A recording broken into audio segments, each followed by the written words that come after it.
కొనమని రాత్రి 11 గంటలకు ఫోన్ చేసి చెప్పిన అలాగే ఉన్నప్పుడు మనం ఏం చేయాలి. మిగతా వాళ్ళంతా కూడా ఊరికే డబ్బుల కోసం వాళ్ళు వచ్చేది మన వైఎస్ఆర్ ఛానల్ అని ఒకటి ఉంటుంది కదా, ఇది మన మంచిది. మిగతావన్నీ వేసి ఊరికి చంపుతారు. 1000 ఇన్నా 2000 ఇన్నా అని వచ్చి కూర్చుంటే 10,000 ఖర్చు అవుతుంది వాళ్ళతో పాటు పోతే. అటు చేస్తామా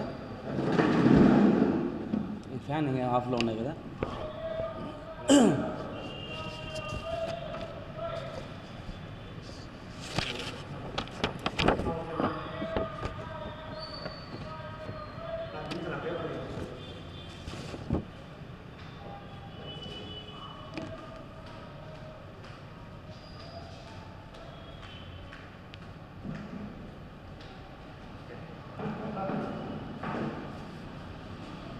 పత్రికా మిత్రులందరికీ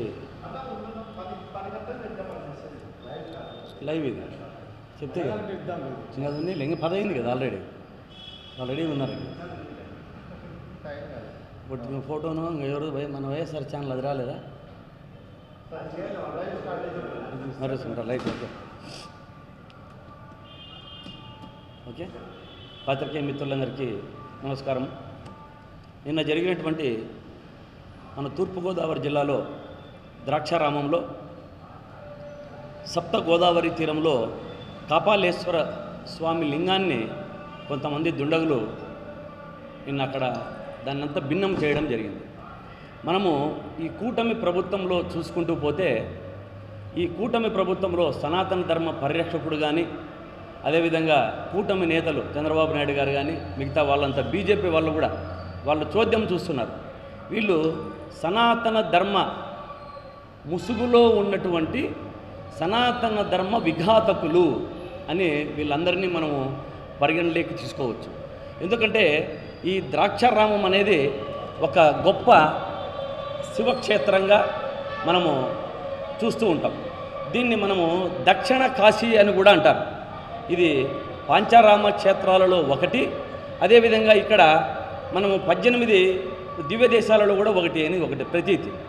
ఇక్కడ శివుడు భీమేశ్వరుని రూపంలో కొలువై ఉంటాడు.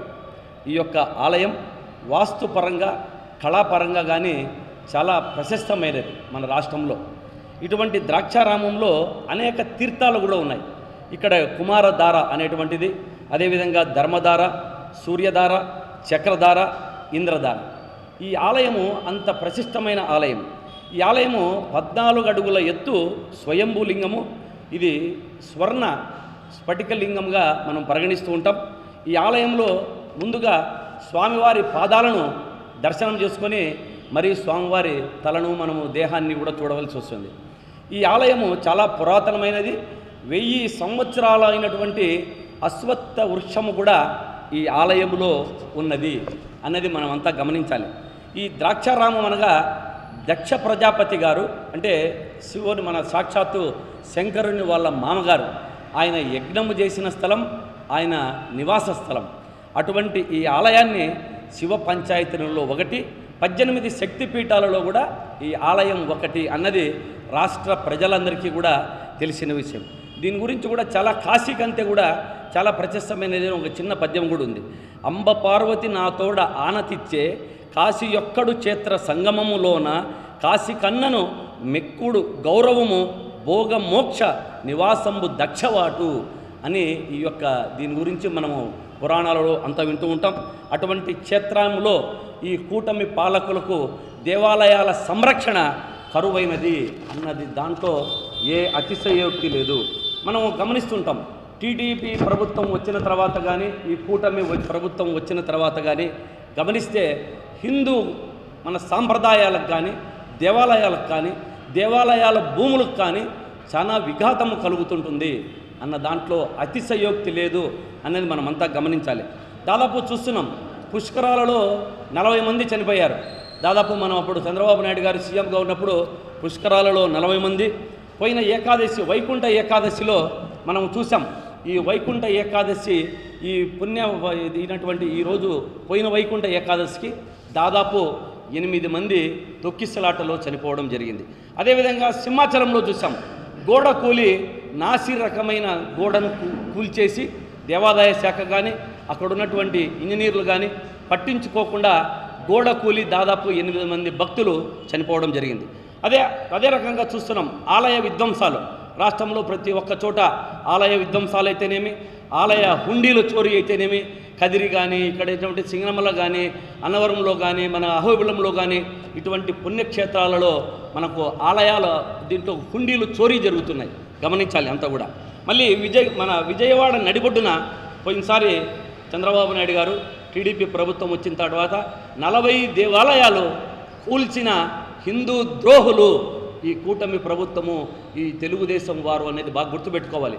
మళ్ళీ జగన్మోహన్ రెడ్డి వచ్చిన తర్వాత వెంటనే ప్రభుత్వంలో ఆ 40 ఆలయాలను కూడా మరి కట్టించి సంప్రోక్షణ చేసి ఆలయాలంతా కూడా ప్రారంభించడం జరిగింది. వీరు వైఎస్ఆర్ కాంగ్రెస్ పార్టీ గురించి కానీ జగన్మోహన్ రెడ్డి గారి గురించి కానీ అవాకులు చెవాకులు పేలుతుంటారు. వీరు చేస్తున్నదేమి అనేది మనంతా రాష్ట్ర ప్రజలంతా కూడా గమనించాలి అని చేస్తున్నా. మరి మనం చూస్తూనే ఉన్నాం, ఈ సనాతన ధర్మ పరిరక్షకుడు ఏదైతే ఈ ఆలయాలు కానీ ఇది కానీ మేమంతా కూడా చాలా నీతులు చెప్పేదానికి నీతులు మాట్లాడుతుంటారు. లడ్డులో ఏదో జరిగిందని ఇంకా తిరుమలలో జరిగే రోజు అరాచకాలు అక్రమాలు దీన్ని వారు చేస్తూ గత ప్రభుత్వంలో జరిగిందని నిద్రలేస్తూ దాన్ని లేనిపోని దానికి మనకు వాళ్ళు సనాతన ధర్మ పరిరక్షకుడు మెట్టు గడగడం జరిగింది. ఇప్పుడు ఈ ఆలయంలో ఈ సప్తపది గోదావరి తీరంలో ఉన్న కపాలేశ్వర స్వామి ఆలయంలో విగ్రహాన్ని ధ్వంసం చేస్తారు. ఇప్పుడు ఏ ఆలయాన్ని మీరు కడుగుతారు, ఏ సంప్రోక్షణ చేస్తారు అనేది గమనించాలి. నిన్న మొన్న చూసా, ఈరోజు ఇది జరిగిన తర్వాత వెంటనే ఇది ఆర్కయాలజీ డిపార్ట్మెంట్లో ఉంది, అదే దేవాదాయ శాఖ పరిధిలో ఉంది. వీరిద్దరూ కలిసి దీన్ని కనుక్కొని చెప్పేంతలోపే అక్కడ ఉన్నటువంటి అయ్యప్ప స్వాములంతా కూడా దీన్ని వాట్సాప్లో పోస్ట్ చేయడం జరిగింది. ఈ పోస్ట్ చేసిన తర్వాత దీనికి సంప్రోక్షణ లేకుండా విగ్రహాన్ని అప్పటికప్పుడు హుటాహుటిన వీళ్ళిద్దరూ కలిసి రాత్రికి రాత్రి ఒక విగ్రహ ప్రతిష్ఠ చేయడం కూడా జరిగింది. ఇటువంటి ద్రోహులు అంటే మన సనాతన ధర్మం ఏమవుతుంది, మన ఆగమ శాస్త్రాలు ఏమవుతున్నాయి, ఈ ఆగమ శాస్త్రాలను పట్టించుకోకుండా మనకు ఎవరికీ తెలియకూడదు, పిల్లి కదా కళ్ళు మూసుకొని పాలు తాగినట్టు ఎవరికీ తెలియదులే అన్నట్టు వాళ్ళు ఆలయంలో ధ్వంసమైన విగ్రహం ప్లేస్లో మరొక్క విగ్రహాన్ని కూడా ప్రతిష్ఠించారు. ఇటువంటి ద్రోహానికి పూనుకుంటున్నారు ఈ కూటమి ప్రభుత్వంలో అనేది మనం అంతా కూడా గమనించాలి. ఈ యొక్క ఆలయం దాదాపు 8-9 దశాబ్దాల కాలము నాటిది ఈ ఆలయం. చాణుక్య భీముడు నిర్మించినట్టు కూడా శాసనాలు చెబుతున్నాయి. కాబట్టి ఈ యొక్క కూటమి ప్రభుత్వంలో ఆలయాల సంరక్షణకు వీరు దూరమవుతున్నారు. వీరికి ఎంతసేపు ఉన్నా వీరు కూటమి ప్రభుత్వంలో మనము చెప్పినవి ఏది చేయకుండా ఈ సూపర్ 6లను అమలుపరచకుండా డైవర్టన్ పాలిటిక్స్లో వీళ్ళు భాగంగా ప్రభుత్వాన్ని నడుపుతున్నారు. ప్రజలు మీకు సరి అయిన సమయంలో సరి అయిన బుద్ధి చెప్తారు. హిందువులంతా కూడా గమనించాలి. దాదాపు నిన్న చూసాం, హిందూ సంఘాలు ఆర్ఎస్ఎస్ కానీ మిగతా వాళ్ళు కానీ ఎజిటేషన్ చేశారు. చాలా నిన్న కార్యక్రమాలు ఈ యొక్క కూటమి ప్రభుత్వంలో ఆలయాలకు రక్షణ కరువైతున్నది, ఈ యొక్క జరుగుతున్నది అనే ఉద్దేశంతో ఆర్ఎస్ఎస్ వాళ్ళు కానీ మిగతా వాళ్ళందరూ కూడా ఒక మన ఎజిటేషన్స్ స్టార్ట్ చేసి ఈ యొక్క మన కూటమి ప్రభుత్వంలో జరుగుతున్న ఆలయాల విధ్వంసనకు ప్రతి ఒక్కరికి రాష్ట్ర ప్రభుత్వంలో గమనిస్తున్నారు అన్నది మనమంతా గమనించాలి. ఈ యొక్క పాలన చాలా అధ్వానమైన పరిస్థితుల్లో ఉంది. హిందువులకు రక్షణ లేదు. ఈ సనాతన ధర్మ పరిరక్షకుడు ముందుకు రావాలి. ప్రశ్నించడంలోనే అతనికి ప్రశ్నార్థకంగా ఉంది. అతనికి ప్రశ్నలకు ఆన్సర్ దొరకడం లేదు. ప్రశ్నిస్తే వారికి కానీ వారి కుటుంబ సభ్యులకు కానీ ఇచ్చినటువంటి పదవులు పోతాయేమో అన్న ఆవేదనతో ఉన్నాడు. పవన్ కళ్యాణ్ గారు, మీరు దాన్ని పక్కకు వదిలి హిందూ ధర్మాన్ని మన పరిరక్షణ కోసము మీరు చెప్పినట్టుగా ముందుకు రావాలి అన్నది మా అందరి యొక్క అభిప్రాయం. చెప్పాలి, నిలదీయాలి, నిగ్గుదీయాలి, అందరినీ ప్రశ్నించగాదు, ప్రభుత్వాన్ని కడగాలి. అవసరమైతే మీరు ప్రభుత్వంలో నుంచి కూడా తప్పుకోవాలి హిందూ ధర్మం కోసం అని చెప్పి నేను పవన్ కళ్యాణ్ గారిని సూటిగా ప్రశ్నిస్తున్నా. తొందరగా ఈ యొక్క ఆలయంలో జరిగినటువంటి విగ్రహము విధ్వంసాన్ని మేము హిందువులంతా కూడా వైఎస్ఆర్ కాంగ్రెస్ పార్టీని ఖండిస్తూ దోషులను మనం వెంటనే కఠినంగా పట్టుకొని శిక్షించాలి. మనము గతంలో చూసాం, రామతీర్థంలో రాముని యొక్క తలను నరికారు. నరికి ఆ రాముని దాన్ని ఏమేశారు, వైఎస్ఆర్ కాంగ్రెస్ పార్టీ పైన వేసి ఇక ఈ ప్రభుత్వంలో ఇలా జరుగుతూ ఉంది అన్నారు. కానీ ప్రభుత్వం వచ్చాక వాళ్ళు ఏం చేశారు, వారికి తల నరికినటువంటి ఏటుగా ఉన్నటువంటి వ్యక్తికి సాక్షాత్తు అశోక్ గజపతి రాజు గారు పక్కన నిలబెట్టుకొని ప్రభుత్వ సొమ్మును 5 లక్షల రూపాయలని వాళ్ళకి ఇవ్వడం జరిగింది. ఇది హిందువులంతా గమనించడం లేదా? గమనించాలి, మనమందరము ప్రశ్నించాలి, ప్రభుత్వాన్ని నిలదీయాలి అని చెప్పి నేను సూటిగా మీడియా ద్వారా అందరినీ కోరుకుంటున్నాను.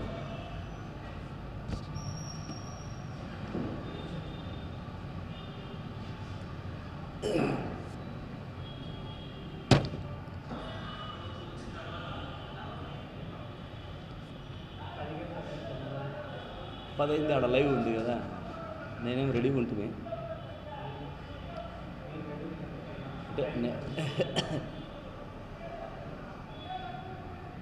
మీరు ఏదం కావాలంటే మళ్ళీ ఒకసారి ఇస్తా, అప్పుడు చెప్పిండే.